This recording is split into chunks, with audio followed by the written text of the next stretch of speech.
I heard about it through Steve Gregory. It was in the spring and like February, March, it was early. And I was thinking, that sounds like something that I could do. And I wasn't sure about the walking. And that was the one thing. I never have considered myself an athletic person at all. I didn't want to be the slow person to keep everyone back, you know? I was going to say it's one of the coolest birthdays I've ever had, but actually it's one of the hottest, perhaps the hottest birthday I've ever had. So yeah, it's really a neat thing to be doing on my birthday. I ask myself a lot of times why I went, and it became a kind of a walking meditation on remembrance. It was a chance to really consider this whole process of remembering people who went to war and people who died in the war. And both of my grandfathers fought in World War I, and my father's only brother was killed in World War II, flying for the British Air Force. I've always had this awareness of a need to remember these people, but this was remembering in a different way, in a much more tangible way.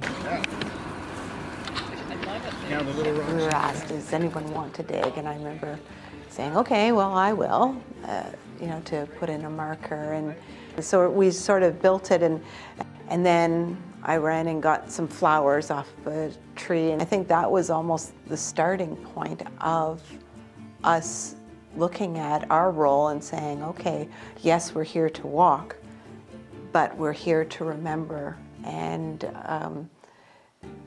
how should it look? You know, the whole remembrance aspect, it sort of evolved, and we defined how it was going to be for us. As long as you remember, someone's physical being may not be there, but as long as you remember them and keep people in your thoughts, then they're there with you. They're not dead.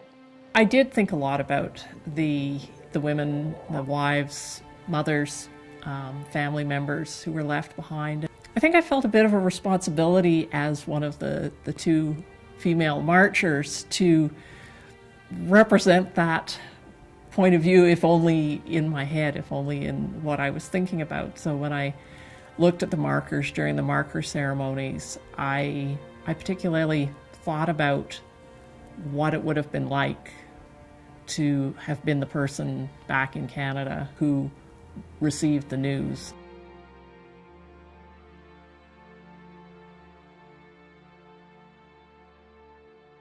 We were in Regalbuto, and it was after the ceremony. It was a really hot day that day. I moved over into some shade, and there was a little old woman, very small, petite woman, standing there in the shade as well, and she smiled up at me.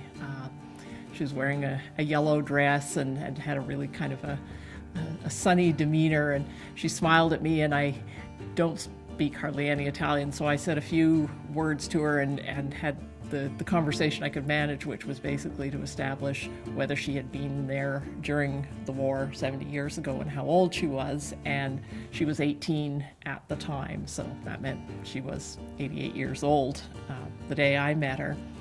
And that was as far as my language took me, and she obviously didn't have any English, but she grasped hold of my wrist and held my arm and just looked right into my eyes and smiled at me, and that there was just this communication that happened.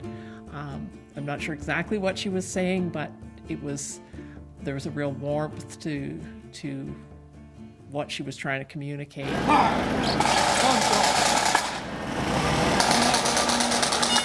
I always wondered, as we went through these towns, what the Sicilians really felt about us being there, and so to have that communicated in that way without words was gratifying for me.